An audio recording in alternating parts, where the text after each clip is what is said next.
is my presentation on inclusion and exclusion at Georgia Tech, specifically relating to COVID-19. My name is Jane Crowley. I'm a first-year electrical engineering student here. Presentation is for number 1101.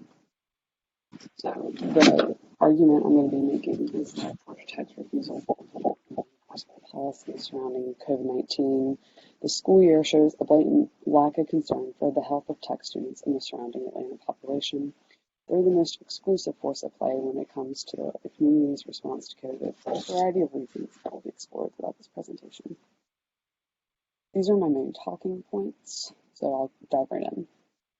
So first, I'm going to go over my classes, my own experience, so you can see where I'm coming from.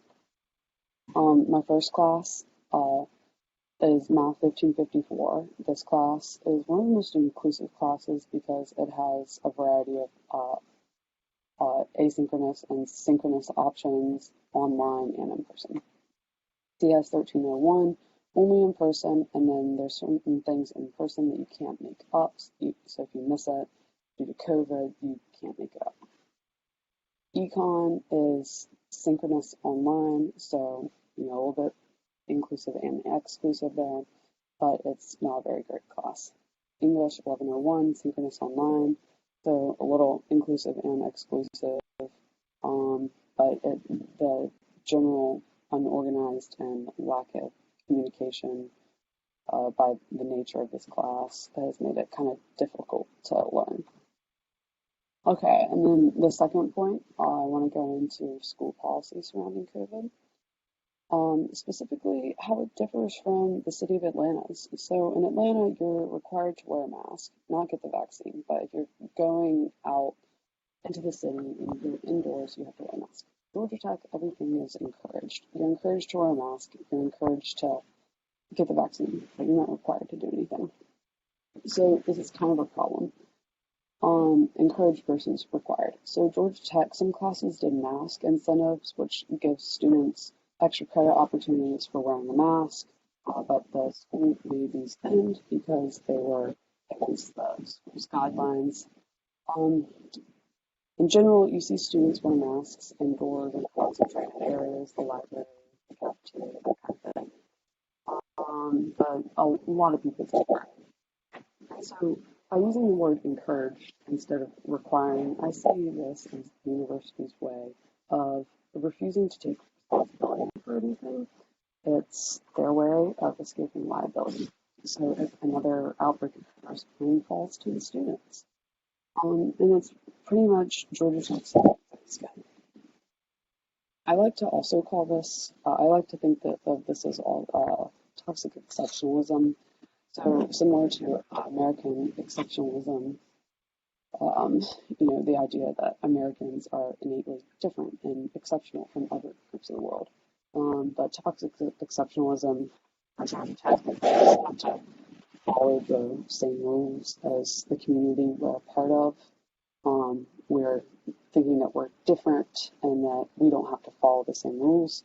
I think this also relates to perhaps more a nefarious part of Georgia Tech's culture relating to the GTPD, where everything that happens at Georgia Tech stays at Georgia Tech, and we keep everything under wraps by making students go through the GTPD, especially to report things like sexual assault, so that the university can keep it kind of hush-hush before it can get out to the public.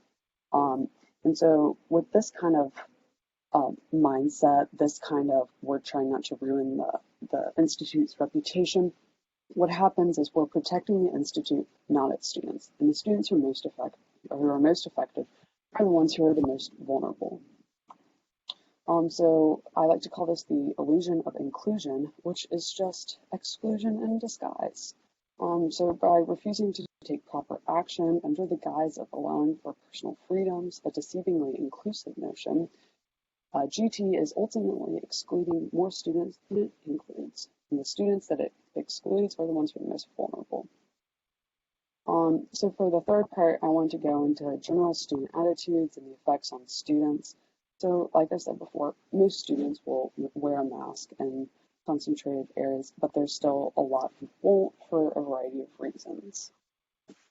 But this can lead to a lot of effects on mental health, everything surrounding COVID. Um, so isolation caused by online classes that don't allow students to make important relationships, anxiety as a result of bad communication or being around people who don't take COVID seriously, apathy just because we've been going through this for so long, and hopelessness when we can't see the end or it's hard to see the end. So, little story time. So I've had friends who gotten COVID and they're sent away to a hotel and made to miss their in-person classes. And there's no online version for some of them. And then I've had friends who go to get mental health services and they're listened to for the one friend who I had, she was listened to for 8 minutes, and then she was told that she needs to uh, see a different therapist, not GT related, because her case they couldn't help, and they referred to her to a list of therapists she would have to pay for.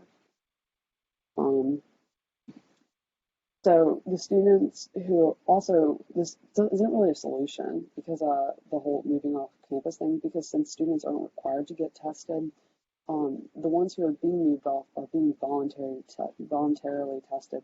There's a whole group of students who could be infected but aren't getting tested. And this is, again, the Institute trying to be inclusive by not restricting choice, but in doing so, they're putting all their students at risk, which is only furthering exclusion. So, in conclusion, Georgia Tech possibilities contribute to exclusion for many students in times of COVID. Two, Georgia Tech should not have policies that are less strict than Atlanta's, as this leads to the exclusion of the most vulnerable. Three, Georgia Tech is avoiding responsibility for any liabilities by not making clear and enforceable policies. And four, Georgia Tech excludes its infected students by making them leave campus, which isn't necessarily a bad thing, even though it's necessary and prevents further exclusion, I guess. But these students are only the tip of the iceberg, so it's not effective. And then five, GT further exploits student life, providing insufficient mental health services, which takes away students' ability to effectively um, contribute and have the most fulfilling college experience. So that's it for my presentation. Thank you for listening.